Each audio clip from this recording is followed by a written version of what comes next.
여러분 안녕하십니까? 참 좋은 아침입니다.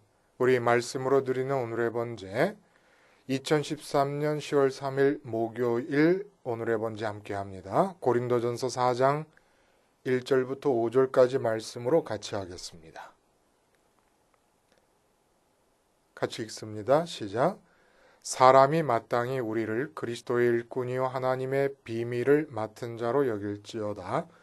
그리고 맡은 자들에게 구할 것은 충성이니라. 너희에게나 다른 사람에게나 판단받는 것이 내게는 매우 작은 일이라. 나도 나를 판단하지 아니하노니 내가 자책할 아무것도 깨닫지 못하나 이로 말미암아 의롭다함을 얻지 못하노라. 다만 나를 심판하실 이는 주시니라. 그러므로 때가 이르기 전 곧 주께서 오시기까지 아무것도 판단하지 말라. 그가 어둠에 감추인 것들을 드러내고 마음의 뜻을 나타내시리니 그때 각 사람에게 하나님으로부터 칭찬이 있으리라. 오늘 우리가 함께 읽은 말씀 중심으로 천국 비밀 요원이라는 제목의 하나님 말씀 증거합니다. 천국 비밀 요원. 여러분, 그 국정원과 같은 정보기관에서 일하는 정보 요원들이 있지 않습니까? 이 정보 요원들을 두 가지로 구분한다고 합니다. 두 종류로. 화이트 요원이 있고 블랙 요원이 있습니다. 이 화이트 요원은 누구냐면 외국 대사관이나 공관 같은 데서 일하면서 아예 공개적으로 정보를 수집하고 분석하는 정보 요원들입니다. 반면에 블랙 요원은 자기가 국정원이라든지 이런 정보기관에 속해 있다는 사실을 숨기거나 위장하고 자기 신분을 위장해서 정보 활동을 하는 자들입니다. 그러니까 이들은 대사관이나 영사관 등의 그 해당국에서 제공하는 정보 이외에 또 그 해당국에 떠돌고 있는 미디어상이라든지 다른 매체들을 통해서 얻을 수 있는 정보 이외에 국가에서 그 해당 국가에서 기밀로 붙이고 있는 비밀스러운 정보들을 캐내기 위해서 때로는 불법행위, 그 해당국의 입장에서 보면은 매국적이고 반국가적이고 불법적인 행위들도 자행하면서 정보들을 캐냅니다. 이 바로 블랙 요원들이라고 한다는 것이에요. 우리가 흔히 하는 말로 시크릿 에이전트 혹은 스파이, 이런 사람들이 바로 블랙 요원이라는 얘기죠. 근데 문제는 오늘 우리 말씀을 이해하기 위해 필요한 비유로 등장시키는 이 정보 요원들의 공통점은 블랙 요원이든 화이트 요원이든지 간에 해당국의 정보를 수집하는 데 있습니다. 이 공통점이에요. 그런데 오늘 제목으로 우리가 정한 천국 비밀 요원은 경우가 좀 다릅니다. 천국 비밀 요원은 마치 우리나라에서 정보원을 이북에 보내듯이 아니면 러시아에 보내듯이 중국에 보내듯이 그렇게 천국으로부터 이 세상에 파견된 정보원들입니다. 그런데 파견되어질 때 주어진 사명이 다르다는 얘기예요. 이 세상 정보를 수집하려는 자들이 아닙니다. 오히려 거꾸로 자기를 보낸 파견국인 천국의 비밀을 이 세상에서 누설하려는 자들이 바로 천국 비밀 요원들이라는 얘기예요. 그러니까 천국 비밀 요원이라는 이 말은 천국에서 파견돼 가지고 이 세상에서는 천국에서 파견됐다라고 하는 신분을 감추거나 위장하면서 세상의 정보를 캐내기 때문에 천국 비밀 요원이 아니라 천국의 비밀을 세상에서 누설하는 자들이기 때문에 천국 비밀 요원이라는 얘기입니다. 무슨 말인지 아시겠죠? 그렇죠? 그런 의미에서 우리가 천국 비밀 요원이라고 하는 말을 비유적으로 제목으로 갖다 붙인 것이지요. 그러니까 천국 비밀 요원이 누구냐? 오늘 본문이 계속 지금 이어서 이야기하고 있는 그 주제가 있지 않습니까? 고린도 교회 내의 분파 문제입니다. 바울파다, 아볼로파다, 게바파다, 그리스도파다. 이렇게 바울이라든지 아볼로라든지 게바와 같은 사역자들, 이들이 바로 천국 비밀 요원이라는 얘기예요. 그러니까 요즘으로 말하면 목사님들이 천국 비밀 요원들이겠죠. 그 천국 비밀 요원을 두 가지 단어로 정의한 것이 뭐냐면 그리스도의 일꾼이요 하나님의 비밀을 맡은 자다라고 오늘 본문 1절에 말하고 있는 겁니다. 그리스도의 일꾼이면서 그리스도의 일꾼 되어서 하는 일이 뭐냐 하면 천국의 비밀을 하나님의 비밀을 이 세상에 누설하고 다니는 것입니다. 그리스도의 일꾼인데 일꾼을 하는 일이 바로 그 일이라는 거예요. 바로 이것을 합쳐서 우리가 천국 비밀 요원이라고 말할 수가 있다는 얘기죠. 오늘 본문도 말씀드린 대로 여전히 교회 내의 분파 문제와 연관된 언급이 계속되고 있습니다. 참 이 교회 내 분파의 부당성을 정말 집요하게도 다양한 측면에서 드러내고 있어요. 왜 이렇게 집요하게 교회 내의 이 분파 문제를 부당한 것으로 정말 아주 세밀한 부분까지 파고 들어가느냐? 이 분파라고 하는 게 근본적으로 판단, 모든 개개인들이, 교인들인 개개인들이 판단을 하기 때문이라고 생각을 한 겁니다. 사도 바울은. 근데 이 판단이라는 게 원죄의 뿌리로부터 나오는 거예요. 원죄의 뿌리가 되는 것이에요. 우리의 판단하는 속성 자체가. 판단으로부터 판단하게 되면서 나타나는 현상이 문제점을 느낀다는 건 내가 기준이 있다는 거 아닙니까? 문제점을 느끼고 내 스스로 답을 내려고 하는 하나님의 자리에 서게 되는 반신앙적, 하나님에 대한 배반적 행위가 된다는 얘기예요. 그 배반적 행위의 결과로 분파가 생겼다는 겁니다. 왜냐하면 바울을 추종하고 아볼로를 추종하는 이유는 뭐냐면 아볼로가 문제점을 느끼고 정답을 내는 탁월한 지혜가 있는 자다 라고 느껴서 쫓는 거라 이겁니다. 그러니까 근본적으로 내 마음에 원죄의 내용이자 뿌리가 되는 그 모든 죄악의 뿌리가 원죄인데 그 원죄의 내용이 되는 판단한다라고 하는 이 속성으로부터 발전되어서 교회 분파라고 하는 눈에 보이는 겉으로 드러난 현상이 생겨난 것이기 때문에 이렇게 중요한 문제라는 겁니다. 분파가 생겼다고 하는 것이 원인을 따져 들어가면 완전히 반그리스도적인 입장, 반십자가적인 입장에 서 있기 때문에 교회 분파가 생길 수 있고 그럼으로써 이 분파의 문제를 이렇게 집요하게 물고 늘어지는 겁니다. 지금 사도 바울이. 그러면 오늘 본문의 내용은 뭐냐 하면 그렇게 추앙하고 따르는 바울과 아볼로와 베드로 등의 사람들이 바로 앞에서 다 내 것이다. 그러니까 따르지 말아라는 얘기를 했어요. 왜 내 것인데 그들을 추앙하고 그들을 따르느냐. 그를 따르면 안 된다. 그렇다면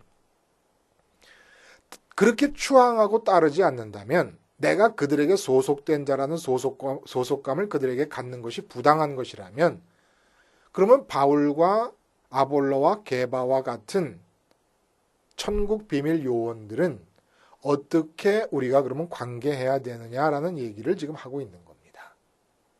근데 그 답이 첫 번 1절에 그들을 어떻게 생각하냐면 그리스도의 일꾼이고 하나님의 비밀을 맡은 자라고 여기라는 이야기를 하고 있다는 거예요.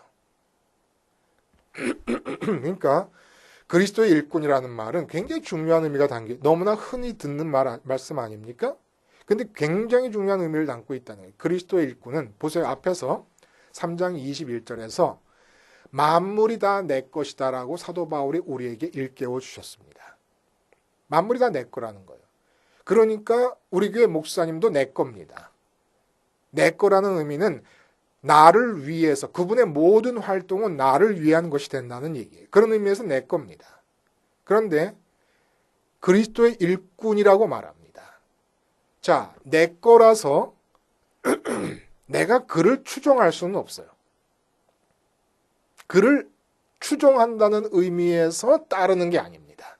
그에게 속해 있는 것도 아닙니다. 우리 목사님 하지만 내가 우리 목사님을 추종하는 것도 아니고 우리 목사님께 속해 있는 자도 아닙니다. 그럼 어떻게 관계해야 되느냐? 내 것이지만 그리스도의 일꾼이라는 거예요. 내 것이라는 얘기는 그분이 하는 모든 활동, 사도 바울과 아볼로와 베드로가 하는 모든 활동과 모든 말씀 사역이 다 나를 위한 것이라서 내 것이. 그러나 내 것이지만 내 일꾼이 아니라는 얘기입니다. 내 종이 아니라는 얘기예요.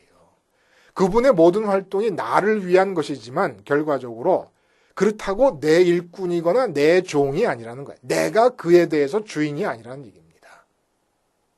그게 그리스도의 일꾼이라는 거예요. 그러니까 이런 식으로 이해하면 됩니다. 갓난아기가 태어났습니다. 왕궁에 갓난아기가 태어났어요. 그러니까 왕비가 젖을 물리고 기를 수가 없으니까 유모를 하나 찾아서 왕궁으로 드립니다. 그래서 갓난아기에게 젖을 물리고 갓난아기를 키웁니다. 돌보면서. 이때 유모의 모든 활동은 갓난아기를 위한 것입니다. 그러니까 갓난아기의 유모예요. 갓난아기 거라고 말해도 됩니다. 그러나 이 유모가 충성을 다하는 이유는 갓난아기 때문이 아닙니다. 갓난아기를 사랑하는 왕비 때문에. 그러니까 왕비에게 충성하느라고 갓난아기에게 정성을 다하는 것입니다. 갓난아기에게 충성하는 게 아니라는 거예요. 이 충성이라는 말이 틀렸다. 2절에 보면 충성이라는 말이 나오지 않습니까? 1절에서 그러면 게바와 아볼로와 바울 같은 사람을 어떻게 생각해야 되느냐? 그리스도의 일꾼이요 하나님의 비밀을 맡은 자라고 생각하라. 이렇게 얘기했어요. 이렇게 얘기하고 나서 그러면 그런 하나님의 비밀을 맡은 그리스도의 일꾼들과 나와의 관계에서 각자의 입장이 있다는 겁니다. 먼저 그리스도의 일꾼 당사자는 충성을 다짐해야 되는 마음가짐을 가져야 된다는 거예요. 그리고 나는 어떤 입장을 가져야 되느냐? 내 종이고 내 일꾼이 아니기 때문에 그분의 모든 활동들이 다 나를 위한 것이지만 내 일꾼이 아니기 때문에 나는 그분을 판단하지 말아야 된다라고 하는 겁니다. 이 두 가지 마음가짐을 제시하고 있습니다. 그리스도의 일꾼된 자들은 충성을 다짐할 것인데 충성을 다짐한다는 얘기는 무슨 얘기입니까? 갓난아기에 대해 충성을 다짐하는 게 아닙니다. 갓난아기를 맡긴 왕비에 대해서 충성을 다짐한다는 거예요. 왕비가 갓난아기를 사랑하고 있으니까 왕비의 갓난아기 사랑을 위해서 갓난아기에게 정성을 다한다는 얘기입니다. 목사님들이 여러분을 위해서 정성을 다하는 이유는 여러분의 종이기 때문이 아니에요. 여러분을 그리스도가 사랑하시기 때문에 그 주인 되시는 그리스도의 사랑 때문에 여러분들에 대한 사랑 때문에 여러분에게 정성을 다하고 있다는 얘기입니다. 그래서 사도 바울이 뭐라 그러냐면 교인들이 판단하는 것에 대해서 자기는 작게 여긴다. 그러니까 정보원이 외국에 가서 불법을 자행하면서 정보를 캐냅니다. 그러니까 그 행위는 그 당사국 입장에서 보면은 사형감에 사형감, 재판에서 사형에 처해야 될 사람이에요. 그런데 이 정보원은 아랑곳하지 않습니다. 사형에 처해져야 마땅한 죄인이라고 해당국에서 판단을 하더라도 아랑곳하지 않고 자국의 명령을 따라서 움직입니다. 그러니까 이 목사님들이나 그리스도의 일꾼들이 불법을 자행한다는 뜻이 아니라 그만큼 교인들 자신들의 판단과 비판과 칭찬에는 아랑곳하지 않는 것이 그리스도의 일꾼이라 이겁니다. 오직 자국의 평가에만 관심을 갖는 거예요. 그리스도의 평가에만 관심을 갖는다는 얘기입니다. 근데 판단하지 말라는 얘기를 교인들이 해요. 뭐 그렇게 아랑곳하지 않으면 판단하거나 판단하지 말거나 상관없지 않느냐.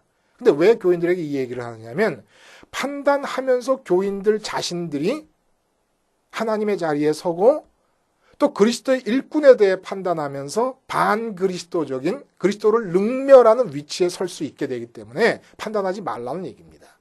당사자는 상관없다는 거예요. 그러므로 그리스도의 일꾼이라고 하는 목사님들이 교인들이 목사님을 좋아한다고 입이 헐쭉해지고 교인들이 목사님을 싫어한다고 뾰루퉁해진다 그러면 그분은 그리스도의 일꾼이 아니라 교인들의 일꾼입니다. 칭찬에 좌우되지 말고 비난에 좌우될 필요가 없습니다. 단지 나는 나 스스로 내가 그리스도의 일꾼이라면, 목사님이라면 오직 그리스도의 일꾼답게 그리스도에 대한 충성만을 다짐하면 되는 겁니다.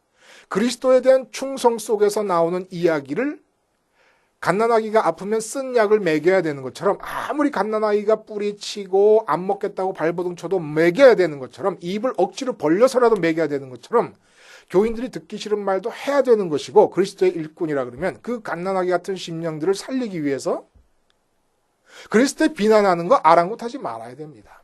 그리고 어떨 때 말씀을 드렸는데 그런 의도가 아닌데 듣는 교인들이 자기 멋대로 받아들이면서 자기의 육적인 소원에 부합한다고 그래서 아멘 아멘 하면서 좋아하고 칭찬합니다. 목사님 설교 잘하신다. 이 칭찬에 마음이 또 흔들려서도 안 된다는 얘기예요. 그리스도의 일꾼이라 그러면. 자, 그러면 판단하지 않으면 분명히 주님께서도 거짓 선지자를 삼가라는 말씀을 하셨고 성경 전체가 거짓 선지자에 대해서 경고를 곳곳에서 하고 있는데 만약에 그리스도의 일꾼의 위치에 있는 사람이 거짓된 자라면 어떻게 해야 되느냐라는 얘기입니다. 여기에 분별의 표시가 있다는 거예요. 판단이 아니라 분별의 표시. 분별의 표시라는 거는 내가 예를 들어서 연세대학을 들어가서 연세대 배지를 달고 다닌다. 그러면 그 배지가 그 사람이 연세대학교 학생이구나라는 걸 알 수 있는 것처럼 또 내가 뭐 LG라든지 무슨 한화라든지 이런 기업에 들어가서 그 기업의 배지를 달고 있으면 아, 저 사람이 한화에 다니는 직원이구나라는 걸 알 수 있는 것처럼 배지가 있다는 거예요. 배지. 그리스도의 일꾼이라는 걸 알게 하는 배지가 있다는 겁니다. 그게 뭐냐 하면 고린도전서의 지금까지의 맥락에서 살펴본다는 거예요. 그게 뭐냐면 그리스도의 일꾼이라면 그리스도가 십자가에서 달린 것 외에는 말하지 않고 알지 아니하기로 작정한 자라야 된다는 거예요. 그게 바로 그리스도의 일꾼입니다. 그리스도가 이 땅에 오신 것은 십자가에 못 박혀 죽으시려고 오셨습니다. 그리고 부활하고 승천하셨습니다. 그러므로 그리스도의 일꾼은 그리스도가 몸을 입고 이 땅에 태어난 목적을 위해 삽니다. 그러니까 십자가 말고는 알 게 없다는 얘기예요. 기적을 일으키시고 많은 행적을 행하신 것 자체가 십자가로 인간의 관심을 주목시키기 위해서 행하신 것입니다. 궁극적으로 보자면. 그러므로 십자가 이외의 것을 입에 담지 않는 자들이 그리스도의 일꾼이라는 거예요. 그리고 그리스도의 일꾼 돼서 십자가만을 전하는 이유가 뭡니까? 바로 여기에 오늘의 제목과 부합하는 내용이 나온다는 거예요. 하나님의 비밀을 알게 하기 위해서 그리스도의 십자가를 전하는 겁니다. 그리스도의 십자가에서 주님과 함께 연합하여 죽는 길 이외에는 하나님의 비밀을 알 길이 없기 때문에 그래서 하나님의 비밀에 접근할 수 있는 접근 가능한 방법으로서의 그리스도의 십자가만을 전하고 궁극적으로 모든 교인들이 하나님의 비밀을 자기 것으로 하도록 하기 위해서 일하는 자들이라 이겁니다. 자, 하나님의 비밀이 뭐예요, 여러분? 하나님의 비밀은 성경에서 그리스도의 십자가 복음 사건을 말할 때도 있습니다. 근데 여기는 그리스도의 일꾼으로서 하나님의 비밀이라고 얘기를 했어요. 그리스도라고 하는 이름 안에 그리스도의 십자가와 부활과 승천이라는 얘기가 다 포함되어 있습니다. 이름이라는 게 그분의 사역 전체를 뜻하는 것이니까. 그러면 하나님의 비밀은 이 맥락에서는 그리스도의 십자가와 부활과 승천이 아닙니다. 그럼 뭐겠어요? 하나님의 비밀은 하나님의 존재입니다. 이게 무슨 말인가 하실 거예요.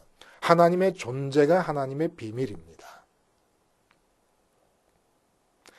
하나님이라는 이름을 다 알고 있어요. 심지어는 예수님을 믿지 않는 교회 밖의 사람들도 하나님이라는 이름을 다 알고 있습니다. 사전을 찾아봐도 다 나와 있습니다.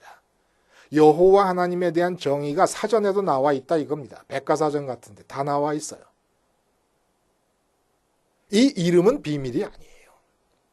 그 이름이 가리키고 있는 존재가 비밀입니다. 이름은 존재를 가리키잖아요. 나팔이라고 하는 단어는 정말 번쩍번쩍 누렇게 빛이 나고 있는 금관 악기인 그 존재를 가리키는 거 아닙니까? 그러므로 하나님이라고 하는 이름은 하나님의 존재를 가리키고 존재가 비밀이라는 얘기예요. 나팔이라는 단어는 비밀일 게 없어요. 그 나팔이라는 단어가 가리키는 존재가 우리가 확인할 수 있는 존재이기 때문에. 카메라라 그러면 카메라라는 이름이 가리키는 존재를 우리가 압니다. TV라 그러면 TV라는 이름이 가리키는 존재를 알아요. 그러니까 비밀이 아니에요. 그러나 하나님이라는 이름이 가리키는 존재는 비밀입니다. 이름은 다 알지만 그 존재를 알지 못해. 우리 마음이 알지를 못하는 거예요. 근데 그것이 그리스도의 일꾼들에 의해서 끊임없이 듣기 싫을 정도로 귀에 딱지가 붙을 정도로 십자가의 얘기를 이렇게 전하고 저렇게 전하고 이 모습에 담아 전하고 저 모습에 담아 전하면서 끊임없이 십자가로 돌아올 것을, 십자가를 붙잡을 것을, 십자가에서 떨어지지 말 것을 자극하고 강조하고 요청함으로써 십자가를 붙잡고 있을 때 어떤 일이 일어나느냐?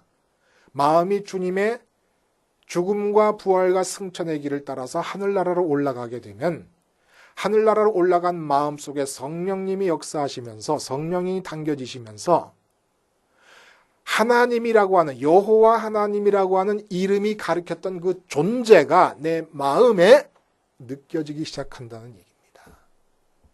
그 존재가 마음에 느껴질 때 어떤 일이 일어나는 줄 아십니까? 그러니까 하나님의 비밀이 알려질 때 어떤 일이 일어나는 줄 아십니까?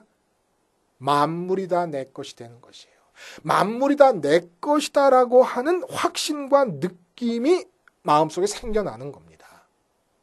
하늘에서는 하나님이 내 것이 되고 비밀리에 감춰졌던 그 존재가 내 마음에 느껴지기 시작하고 내 마음에 현실처럼 느껴지는 거예요. 늘 말씀드린 것처럼 내 눈에 보이는 가족보다도 더 앞선 현실로 하나님의 존재가 느껴지는 거예요. 이 존재가 느껴지고 있는 증거가 뭐냐 하면 만물이 다 내 것이 되는 겁니다. 왜 그러냐면 하나님을 제일 먼저 마음으로 그 존재를 느끼다 보니까 하나님은 사랑이십니다. 하나님의 사랑이 느껴집니다. 마음에. 그 하나님의 사랑이 어느 정도냐면 외아들을 나 때문에 십자가에 못 박을 정도라는 걸 알게 됩니다. 그 사랑이 느껴지면서 만물이 다 내 것이 돼. 만물이 다 내 것이 되는 사람들의 특징이 뭔지 아십니까? 만물이 다 내 것이 되기 때문에 이 만물인 세상 속에서 만물로 채워져 있는 세상 속에서 근본적으로 부자 될 생각 없습니다. 뭘 이루겠다는 생각이 없어요. 왜냐하면 다 내 건데 내 거 안에서 내가 뭘 또 이루어요? 이 세상이 내 건데 내 거 안에서 내가 또 이루어요? 100만 원이 내 건데 그중에서 10,000원을 내 거로 삼겠다고 평생 땀을 뻘뻘 흘리면서 살아가는 바보가 어디 있습니까? 100만 원 중에서 10만 원만 내 거로 하겠다고. 그런 거 없어요. 만물이 100만 원이라면 우리가 부자 되겠다고 애쓰는 게 10만 원이에요. 10만 원 벌겠다 그래. 그러므로 만물이 내 거가 된 사람, 하나님이라는 이름이 가리키고 있는 비밀스러운 하나님의 존재를 십자가를 통해서 마음으로 느끼고 그 하나님을 성령님의 역사를 따라서 내 거가 되게 한 그 사람은 이 세상에 살면서 돈 벌고 싶어 하지 않습니다. 그리고 가난도 가난이 아니에요. 그러니까 그런 만물이 내 거인 사람이 지금 돈이 없잖아요. 그럼 사람들은 가난하다고 얘기합니다. 가난이라는 말 속에는 세상의 가치 판단이 들어가 있는 거예요. 안 좋다, 불편하다, 세상에 대해서 패배하는 것이다. 이런 가치 판단이 들어있어요. 그런데 가난은 가난이 아니고 그냥 하나님께서 내 삶을 그려나가시는 계획 중에서 나타난 하나님의 뜻의 표현일 뿐입니다. 부자도 세상 사람들은 부자가 됐다고 좋아하는데 이 세상적인 가치 판단이 멈춰버리는 거예요. 만물을 내 것으로 느낀 사람은. 부자가 돼도 부자이기 때문에 기쁜 게 아니라 그 부자라고 하는 상황은 하나님이 나를 인도하시는 뜻 중에 어느 한 구간의 뜻으로서 이 세상에 표현된 것뿐이라는 얘기입니다. 실패라는 게 없는 거예요. 이 세상에서 사는 만물이 내 거기 때문에 실패로 세상 사람들 눈에 보이는 현상이 하나님의 뜻 안에서 표현되고 있는 것이죠. 세상 사람들 눈에 보이는 성공이라고 하는 현상이 내게 표현되고 있는 것이지, 하나님 뜻으로서 표현되고 있는 것이지, 그걸 내가 좋아할 게 아니란 얘기입니다. 이게 바로 만물이 내 것이라고 하는 뜻이고, 이 만물이 내 것이 되는 사람이 어떤 사람이냐면 내 마음이 십자가에서 세상에 대해 완전히 죽어버리고 벌거숭이 마음으로 하나님을 처음 만난 사람들에게 만물이 내 것이 된다는 얘기. 이게 바로 하나님의 비밀이라는 얘기입니다. 놀랍지 않습니까, 여러분? 이 하나님의 비밀을 갖게 되면 세상에서 내가 특별히 육적인 소원을 따라서 성공해야지, 부자 돼야지, 명예를 얻어야지, 높아져야지, 출세, 이런 생각 자체가 없어진다. 의미가 없다는 얘기예요. 의미가 없다. 가난해도 가난이 아니고 부자가 돼도 부자가 아닌 겁니다. 이미 마음은 더 채워질 수 없을 만큼 부자가 된 상태니까. 바로 이러한 하나님의 비밀을 전하는 자들이 그리스도의 일꾼이고, 그 일꾼이 제대로 된 일꾼이냐 아니냐라는 배지가 있는데, 그 배지가 뭐냐면 그 사람 입만 열면 십자가 얘기가 나오느냐 안 나오느냐로 알 수 있다 이겁니다. 분별, 판단이 아니라. 그리스도의 일꾼된 자들로서 십자가만 전하면서 하나님의 비밀을 누설하는 자들이 천국 비밀 요원들입니다.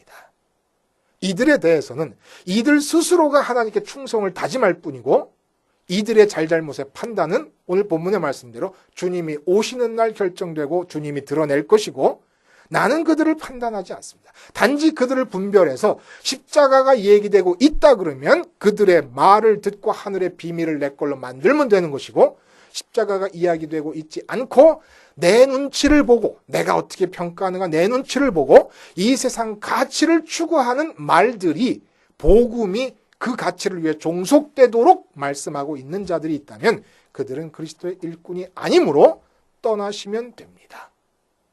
기도하시겠습니다. 하나님 아버지, 천국 비밀 요원들의 입장을 분명히 알게 하시고, 그들이 진짜 천국 비밀 요원인지를 분별케 하셔서 하나님 앞에서 나의 입장이 그릇됨이 없게 하시고, 오직 바른 그리스도의 일꾼들을 만나는 축복을 주시사 하늘의 비밀을 내 것으로 삼으며 오늘 하루를 살 수 있는 복된 백성 되게 해 주시옵소서. 예수님의 이름으로 기도하옵나이다. 아멘.